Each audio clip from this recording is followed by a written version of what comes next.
Good evening, and welcome to Kernels of Truth, brought to you by Progress Kentucky. And we thank you for joining us this week. We'll be reconnecting with Ethan Branscum, fresh off of his team's victory for rescue pets in Frankfort, the city, mind you, not the General Assembly. He's helping to make sure that any pets showing up under the tree aren't from a puppy mill this Christmas. Oh, he's so sweet. I can't wait to talk to him. But first, are you ready to help create a more compassionate Commonwealth? It's clear we're going to need long-term power building to create better policies and outcomes in Kentucky. We hope that you'll support Progress Kentucky in our campaign to make that happen. If you like, appreciate, or just tolerate this show, I want to let you know that our tech platform we use to bring the show to you has increased its monthly fee by $20. So we could really use a new monthly donor or two to help us cover that cost. Make a contribution right now via our secure online website at Act Blue to help turn Kentucky purple. 10, 20, 200, 2,000, it all adds up. So now it's time to check in with our co-host. Let us all know who and where you are and what you are protesting today. Oh, yes, and you there on the internet, we mean you too. Let's hear what you're most concerned about today. Feel free to put it in the chat while we're sharing ours. And also, if you happen to see the broadcast at a later time, we do most definitely go through our comments. So please still put it in. Now, today, my sign says I had three that I had, and I still couldn't figure out which one I wanted to do. But I think it's basically it's time to reset, revive, and redo. And we need to reset ourselves because we do have a battle ahead, and we are all warriors in this war for democracy. And then we need to revive as well as to get ourselves more motivated and actually interested in our country, in our state, in our own individual cities. So I want to introduce you right now to Mr. Nate Orshan, the great musician, the one and only Nate Orshan, who I call Nate Dogg. Thank you, Kimberly. Hey, folks, it's Nate Orshan here, coming live from South Frankfort. And delighted to be here with my dear friend and colleague, Kimberly. I guess today my protest sign is going to be, you broke it, you own it. And we'll be talking about that. There's a lot of ways that happens, from electing Donald Trump president to people who supported him now sort of saying, no, Trump shouldn't be Trump. And we'll talk about that a little bit later. So you broke it, you own it.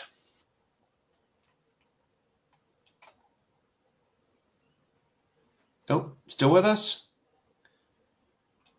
Nate? Yeah, there you are. Yes. What did you say? I couldn't hear the last end of what you said.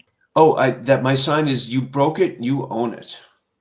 You broke it, you own it. You broke it, you own It almost reminds me of back in the day. Remember, we used to always say they had billboards everywhere. I remember this when I was a child. It said, if you don't vote, don't gripe. Right. Yeah, exactly. And there's going to be a lot of people griping here in Kentucky because they did not come out. Mm-hmm. And the Republicans are not going to fix anything that they break. They're very destructive at this particular time.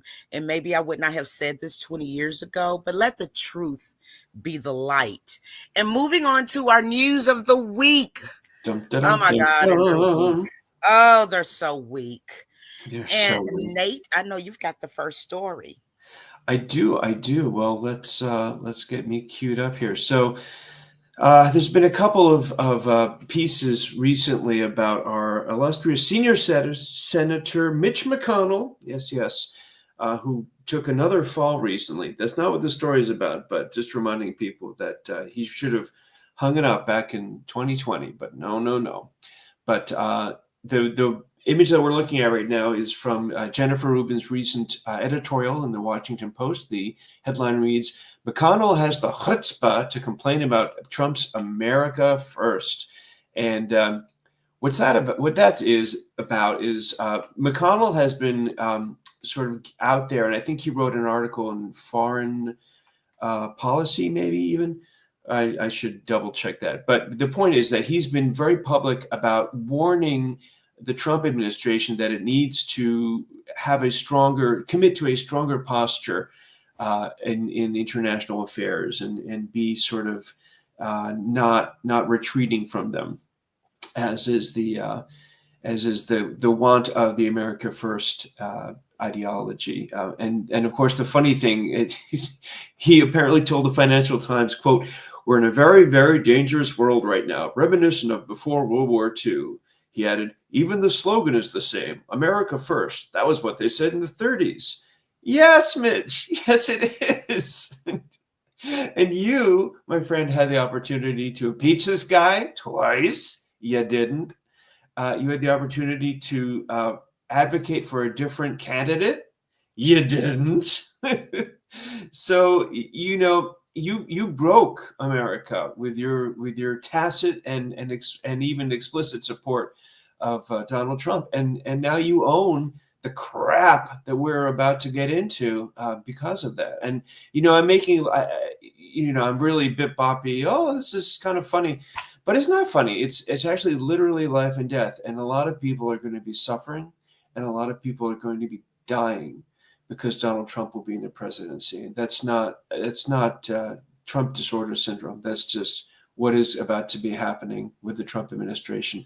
So the time to worry about America's standing in international affairs was before you advocated for Donald Trump.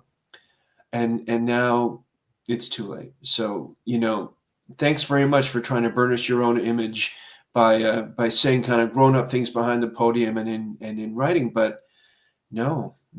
This is literally on Mitch McConnell and the rest of the Republican Party that supported this guy. So you broke it. You own it. What do you think, my friend? They broke it, and they're definitely not going to fix anything. No. And Mitch McConnell, word out here on these Louisville, Jefferson County streets is that he secretly abhors, he secretly, how can I mildly put it? He does not like Trump at all. Yeah. No, how could he? What is this reminding you of? Well, a lot of things, but what does it remind you of, Kimberly? Oh, thank you for asking. It reminds me that all of a sudden Jay-Z doesn't know P. Diddy. He's never been friends with him, and he doesn't know him. Right. So, Yep. when you get caught, now I think it's the trendy thing to do to say, well, I really don't know that person. I really didn't work with them like that, Right. Yeah, P who now? What? exactly. Who are you talking about? Trump? Oh, I don't know about that. Yes, exactly. But they break things all the time. The party has been truly like a bull in a china shop. And it's time that we get things back to normal. And normal is we can get along when we need to get along. We can debate when we need to debate, but keeping the American people, and especially since we live right here in Kentucky, right? Mm-hmm. Keeping the Kentuckians unified, and at least they don't even know how to lie good to make it seem like they care about us. No, they I'm don't. just going to quote great Kendrick Lamar. That's going to be the halftime performance and his Whoop, whoop. great song. Hey, Nate, it's just that they're not like us. They're not like They us. are not like us. So I'll move on to some good news, but I just don't know. So much has happened that sometimes you just have to be, I just have to wait and see, right? I want to Mhm. see some results. And I think most people are tired of having all of these meetings. We have meetings about the meeting, about the next meeting. It's time for action. And so, right here in Louisville, Kentucky, in Jefferson County, the Louisville Police Department enters the consent decree with the U.S. Department of Justice. And, everybody was so concerned because they wanted to make sure to get this consent decree signed, sealed, and delivered before what's his name takes office in January. I forgot his name. That guy, yeah, some guy. Yeah, that guy. So, the Louisville Metro Police Department has entered into a 5-year consent decree with the U.S. Department of Justice following allegations of civil rights violations and misconduct. The decree requires the police department to focus on de escalation, work to reduce unlawful racial disparities in enforcement, providing training and support to police officers, and more. And the young lady that you saw on the screen just a moment ago, that was Kristen Clark, an assistant attorney general for civil rights with the Justice Department. She said on last Thursday's news conference in Louisville that the court enforceable decree addresses federal findings that officers engage in a pattern or practice of conduct that violates the Constitution and federal law. Well, Sherlock, I think we that live in Louisville, we already knew that. Okay. They found, the Department of Justice, that police used excessive force, unlawfully executed search warrants without knocking and announcing, carried out unlawful stops, searches, and arrests, engaged in discriminatory policing with respect to low level traffic stops and other offenses, violated the rights of people engaged in protected speech during the demonstrations critical of policing, and treated people with behavioral health disabilities unlawfully.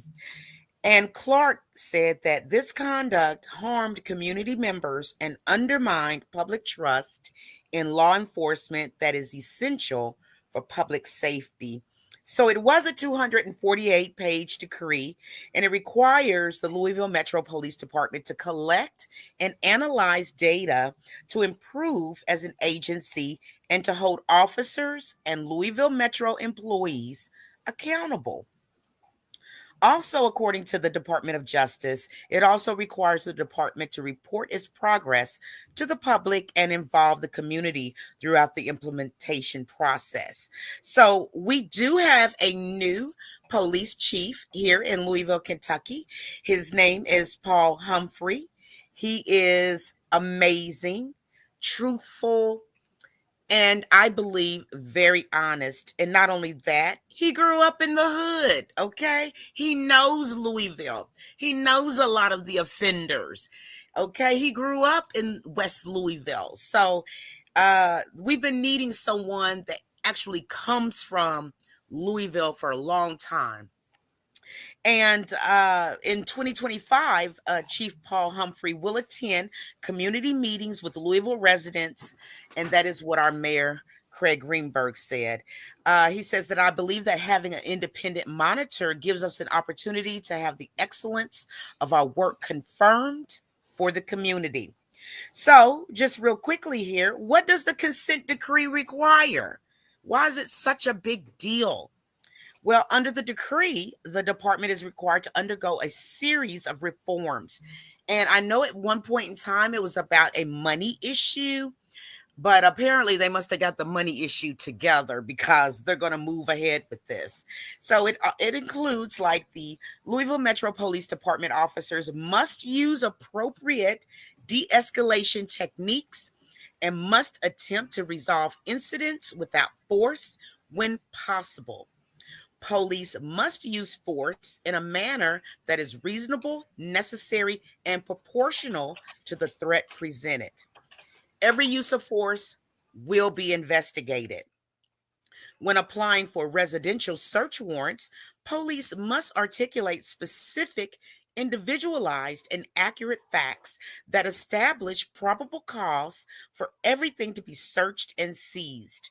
Police officers must then execute those warrants using safe and lawful tactics.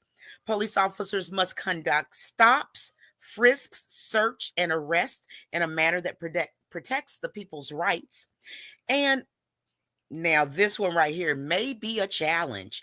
Police must enforce the law fairly and impartially, providing equal protection of the law for all people in Louisville and taking steps to reduce unlawful racial disparities.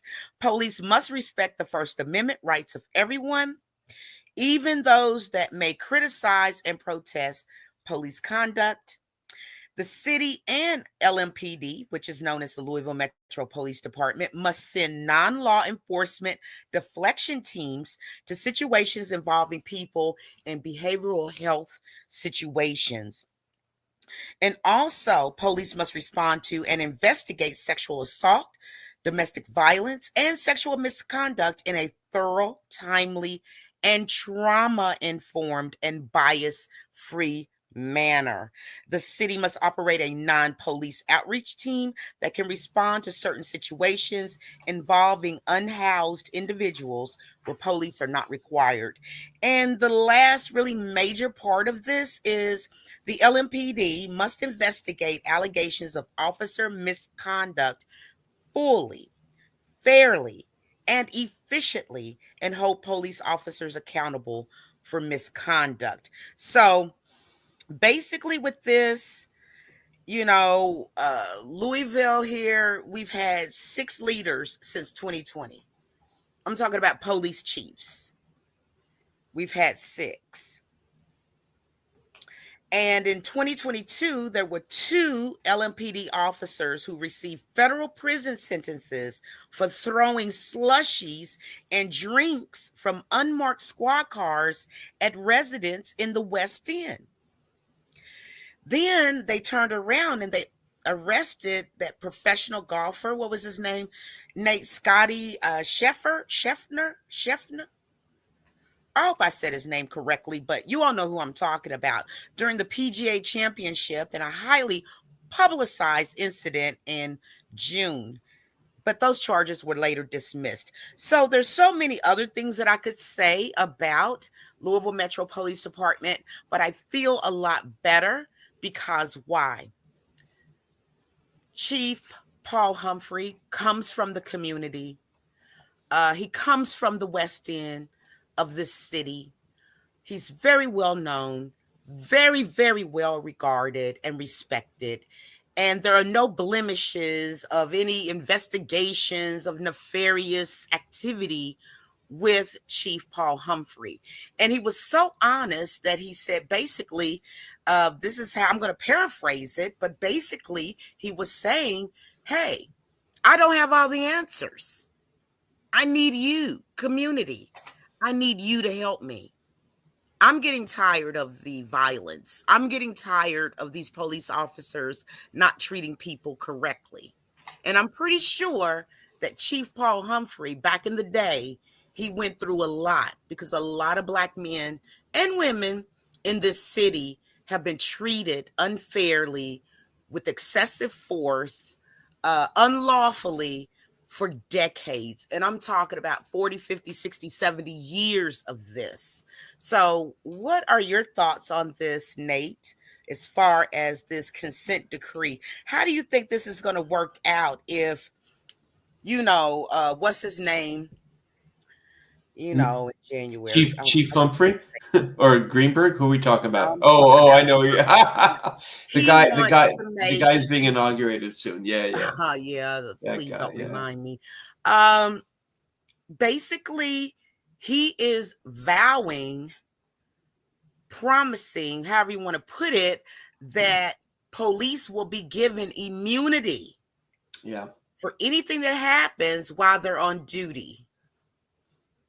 So, how is Yeah. this consent decree going to match up to that? Can Frankfort do anything? Can our lawmakers in Frankfort, can our lawmakers in Louisville do anything? Well, I mean, they can, but as you know, one of the issues is that the Republican supermajority has a very biased and hostile attitude toward Louisville, which I'm just going to go on a limb here and say that it's coming from a place of white supremacy. And there we go again, laughing at something that's actually not funny, but there's just a long history of hostility toward Louisville. So, in a sense, why would they try to rein in the police department when they would probably prefer them to be roughing people up more on average? They'll never really say that, but there's a tight link between the right wing of the country and so-called law enforcement. It's just a historical fact, and we see it with the incarnation of Donald Trump, just like you said. Who it wasn't indeed. I think one of the things he ran on was sort of the notion of amnesty for police misdeeds, no accountability. So will he be able to overturn it? It's hard to say. One thing I noticed, so that article you were reading from, written by Sarah Ladd for Kentucky Lantern, I didn't catch anything in there about sort of what the carrot and stick, what the stick was from the Justice Department. I know they have a bunch of to-dos that the LMPD is supposed to do, but I don't know, like, if they don't, like, what happens? Are funds withheld, or do they get taken over? That is something I'd be interested in knowing. I didn't catch it in the article, but yeah, the point may be moot. Exactly, if the new guy wants to give free rein to every single police department in the country. Another interesting thing too is, though, I listen to Pod Save the People every week with the great DeRay McKesson, and he reminds the audience over and over again that policing is pretty much a local affair. And that the federal government has only so much it can really do to rein in local police departments and state police departments. I mean, they can if they pass a lot of legislation and stuff. But Congress, we ain't passing nothing. So that makes a problem like this even more sticky. That yes, you have the consent decree and whatnot, but then it takes a lot of time and energy, and it took how many years for the Department of Justice to finish their 2 years. investigation? Yeah. 2 So years.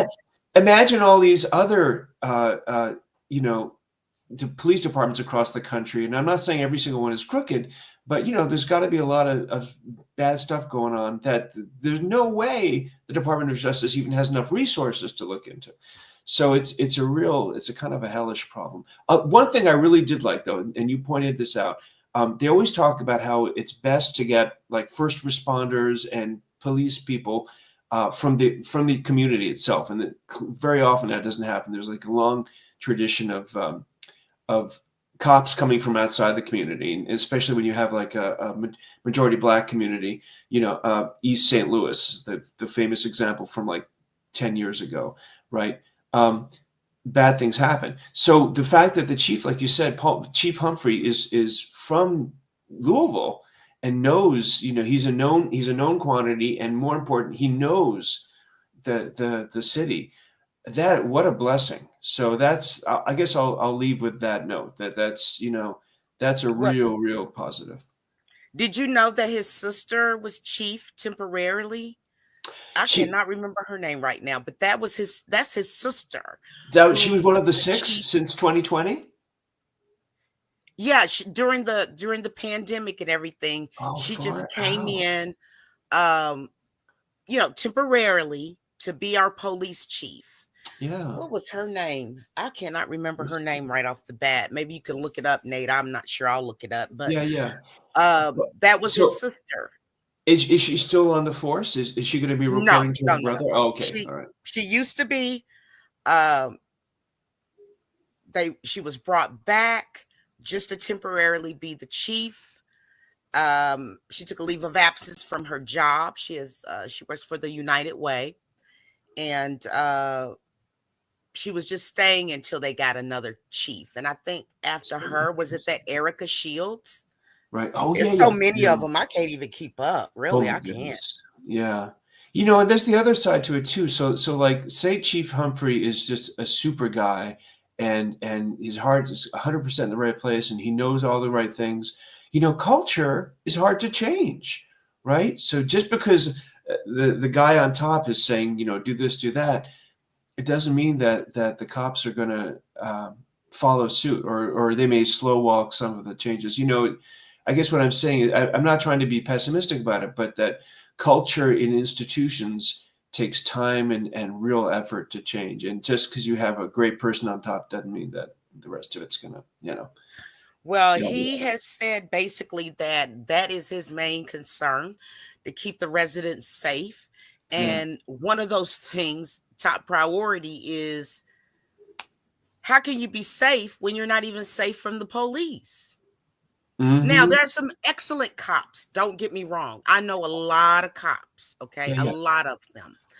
Most of them that I know are like the epitome of what a police officer is supposed to be.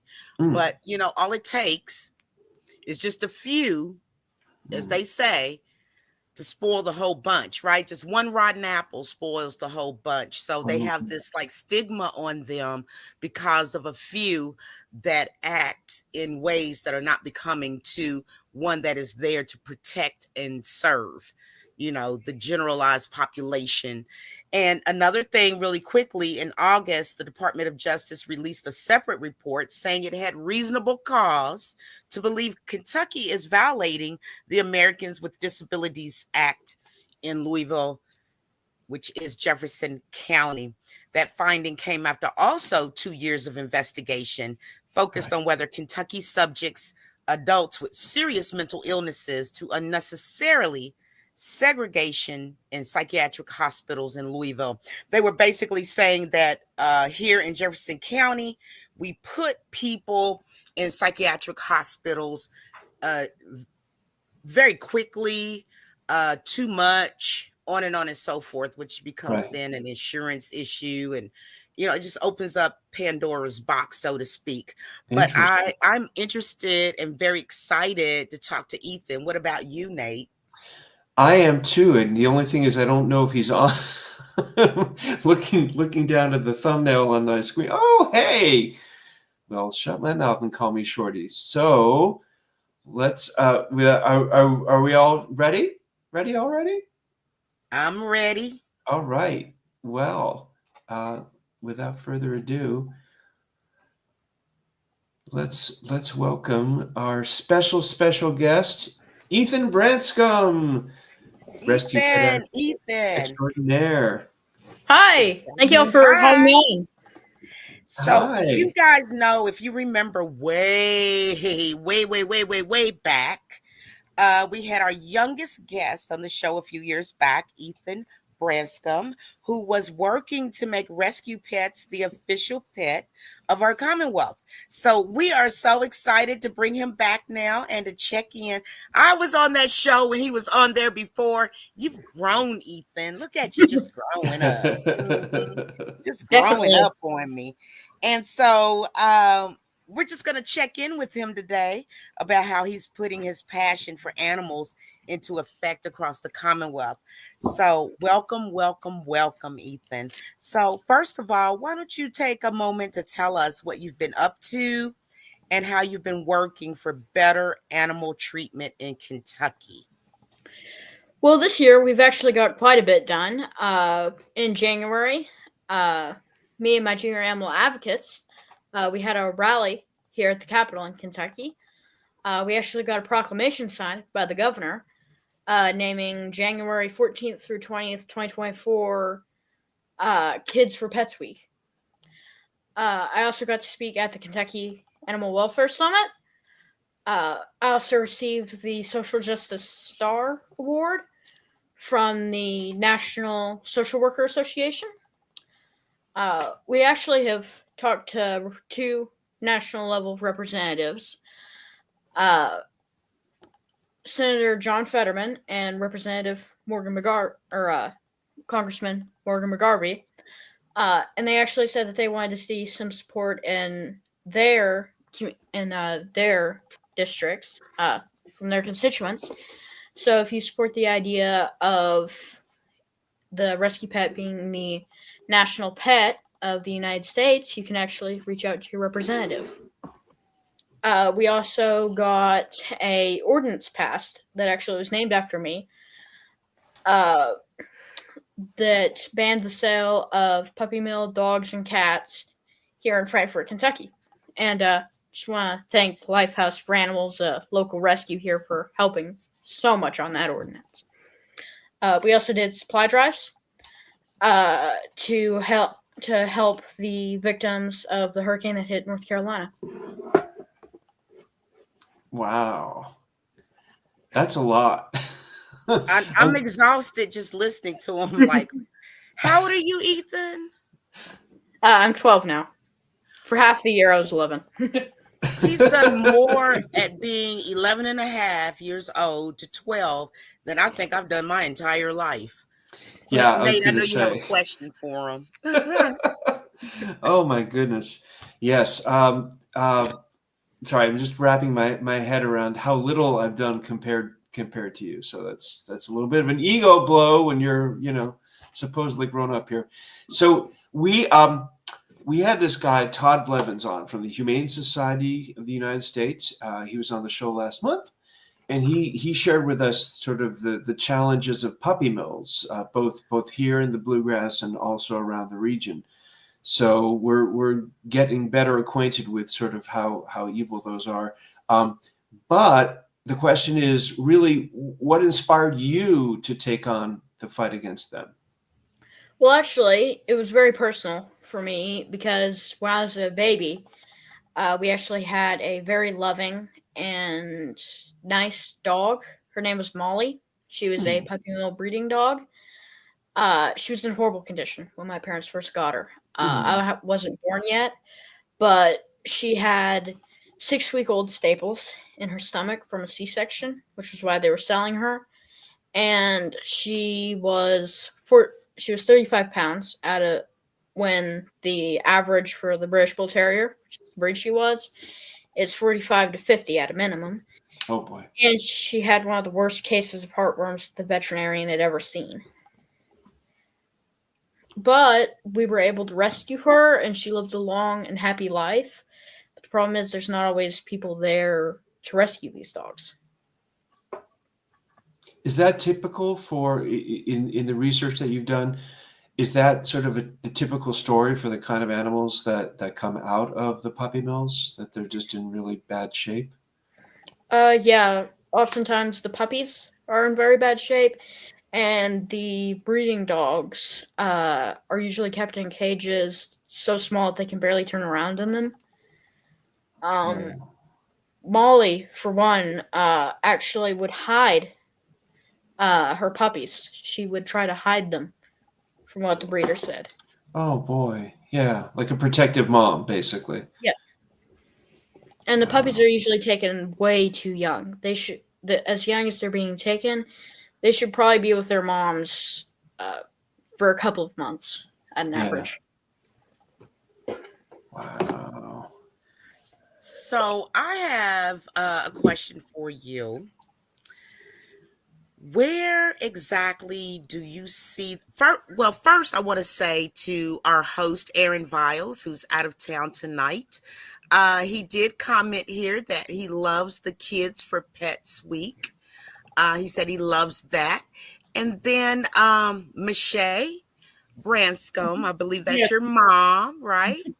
She says that you work so hard and she is so proud of you. And how about this? All of us are proud of you too.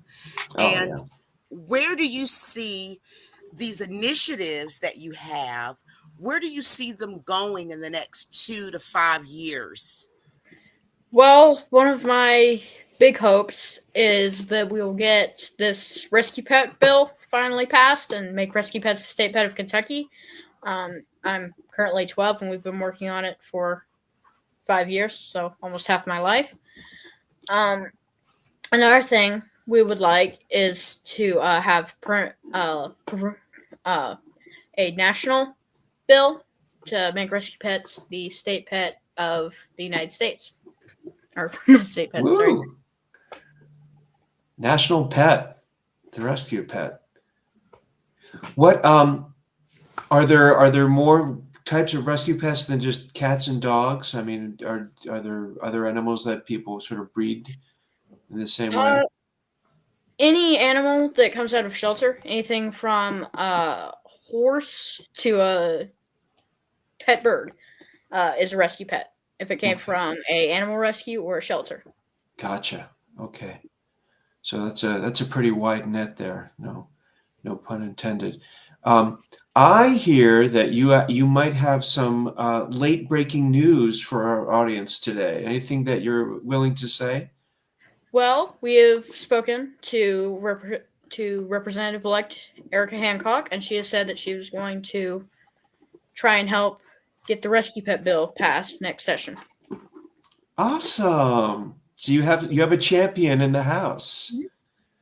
I'm full disclosure. I'm a big fan of Representative Hancock, and actually, delivered some literature for her in her campaign. So I'm a little biased, but I'm delighted that she's on the side that you are too. That's really awesome. Hopefully, we can get this done. Yeah. What? Okay, this may not be a fair question, so it's okay. You don't have, but has your work for rescue pets, does that make you change your opinion at all, or do you have an opinion about sort of the way we breed animals and have animals for food? Is that something that sort of crossed your radar, or is that it's a different thing? As far as breeding in puppy mills, it's definitely been eye-opening because I never really thought about it that much. Yeah. Yeah. Gotcha. So what, Ethan, I'm really mesmerized by you. I mean, like, I really am. Like, how do you go to school and get all of this done? How do you do that? That's the question. Well, I go to school online. And honestly, I do a lot of it on the weekends. We also do some work on our pages where we will make the daily adoptable pet, and we've actually started a new thing, the daily dinosaur of the day. Daily dinosaur. I'm a huge fan of paleontology. Right on. What's your favorite dinosaur? It's hard to decide. Some kind of a dromaeosaur, which is basically the genus that Velociraptor was in. Okay. Probably Deinonychus. Those are like, there's kind of like the social hunters. Yeah, it was a lot like Velociraptor. It was almost like what you saw in like what you see in Jurassic Park in the movies. Right. It was a close relative of them, and it's what they were actually based off of. Because, fun fact, Velociraptors were actually only about the size of a turkey. Oh wow! So you'd need a lot of them to take down a bigger animal. Yes. That's so awesome. My favorite line from the movie, I think, is when that hunter has been trying to get it together, one of the raptors and velociraptors, and he kind of looks to the side and realizes that he's been hunted himself, and he's like, his last words like, "Clever girl." Yes. And then, I remember that. Oh, good times. Can you all tell that I haven't seen that? So What? You gotta watch it. It's a really great movie. Oh my goodness! Don't make us come out to Louisville and watch it with you, because we will. Okay, well, that sounds like a winner. Ethan, you coming too? You coming to Louisville too? Yes, so. Make sure I watch it. If I'll use anything to get you all to come to Jefferson County. Okay, Right I think on. everybody's jealous of this county. I really do. Yeah, But Ethan, so what do you see for yourself after graduating from high school? Is this going to be your career path? Have you even thought about that? What are your thoughts when you become, a grown young man? Or is it something else that you want to do with your life, as well as what you are diligently right now working to get the rights of animals taken care of? I probably definitely want to work in the government. Hopefully, governor. Woo! Like the sound of that. But yeah, animal advocacy will definitely be a lifelong thing for me. Okay. Okay. And are you going to, when you get your own house, when you get older, how many dogs are you going to have? How many dogs are you going to have in your own house? I'm just wondering. The target number. Yeah, the target number. 2 or 3. We currently Two or have 2. three? Okay. 2. Okay. So, congratulations to you, Ethan. Thank you. You are amazing. We need more young people like this. You know, Nate, we need more young people that are going to pick up the gauntlet and win. Yeah. And I believe, Ethan, already you're a winner as far as I'm concerned. I feel kind of, I don't want to say bad, but I feel a little subpar, should I say, because when I was 12 years old, I wasn't doing anything like this. Or when I was 56 years old. Ethan, I think you've burned a fire underneath us to do more, okay? Yeah, right. And, you know, do you know of any other young people like yourself that are involved in this? I can't think of the word that I want to say, but The do you know effort? other kids? Yes. Or other kids you've brought into it, like, hey. Well, actually, there's a friend of mine, Emily, who actually at the Animal Summit actually spoke with me when I was giving my speech there.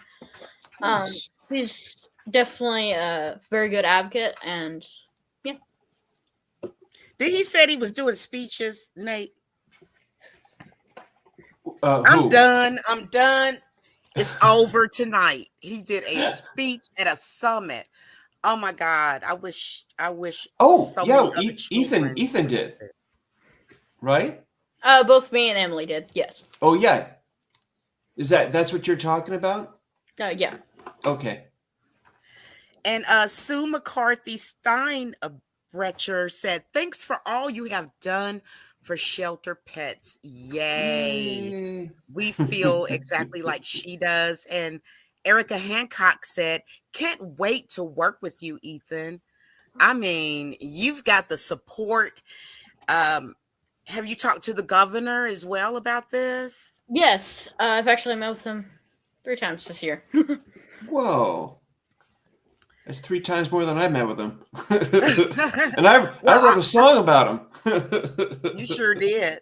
Ethan, can you get Nathan an appointment with the governor, please? Please. Would you That's awesome. please? See, he's got the inside track, right? But He does. Ethan, if the governor is going to meet with you 3 times in a year, then that means that is very, very close to his heart as well. And he is very proud of you, and he wants to see you progress and go further.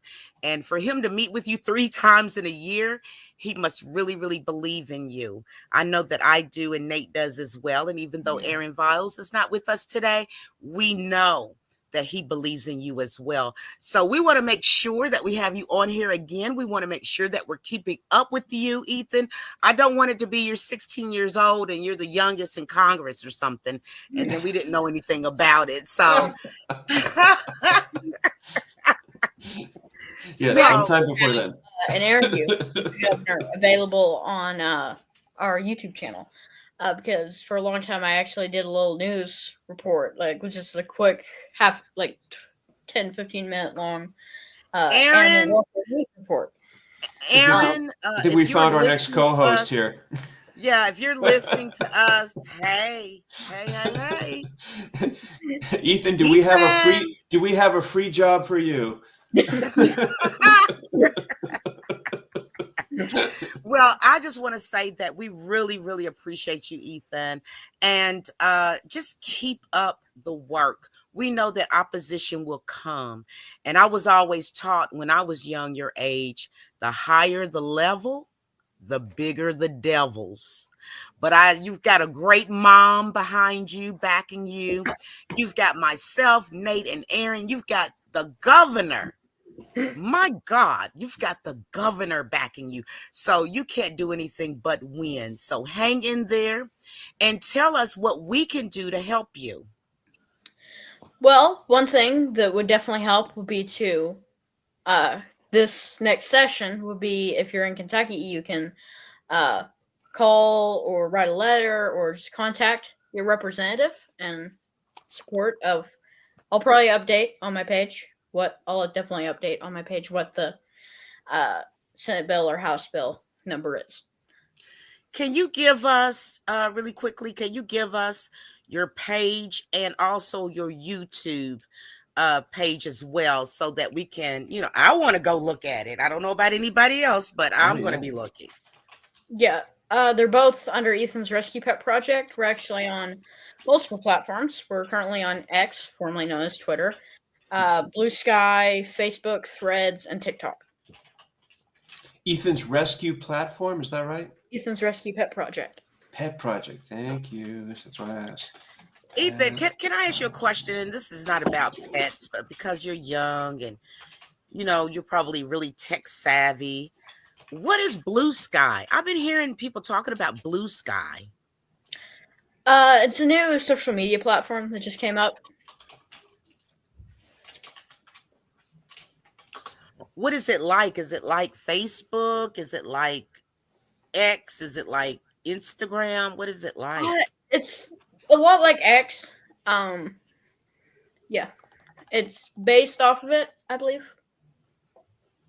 Okay, so a lot of people are getting on to Blue Sky. Is that what you're saying? Yeah. Okay, I've seen it around, but I just didn't know what it was. So I appreciate that. Look, I got schooled tonight on so many things. Ethan, if you could just live here in Jefferson County and I could just talk to you every day, that would be great. I know look at him. He's just growing up in front of us and everything. Mm-hmm. So Ethan, we really appreciate you being on the show tonight. Know this is not going to be your last time. I'm going to be looking you up on your pages and look at some of your videos on YouTube, because you have been selected out of millions and billions of people for this project. And you know what? I know that it's in your heart. I know that this is something that you are fighting hard for, and we appreciate you. Kernels of Truth appreciates you. So whatever we can do to help you, just let us know, okay?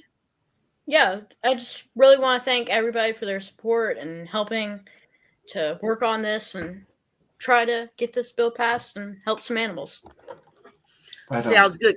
Can you also share this on all of your platforms, please? Because even on that Blue Sky that I'm going to sign up for tonight, because people really need to know what's going on. And they need to hear the good stories. We're tired of hearing about the wars and Trump and everything else. We want to hear about the hometown heroes that make this state. And you're one of those. So thank you for being on the show. And do not be a stranger, okay? Okay. Thank you. Thank you for your time, and thank you for having me on the show. Thank you. Bye. Take care now. That was Ethan Branscum.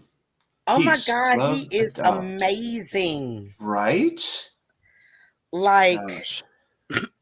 I just have to take a second to just really, I don't know what you call it, but I just have to really take a moment to process a young boy like that doing such great work. Oh, yeah. And and it doesn't come out of a vacuum, right? I mean, his mom is extremely connected as well to sort of social justice and political work.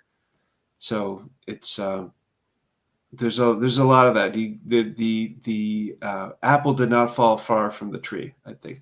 Why did you take my words? You owe me a soda because you took my words out of my mouth. I was going to say that. I'm sorry. Hey, dog, I was going to say that.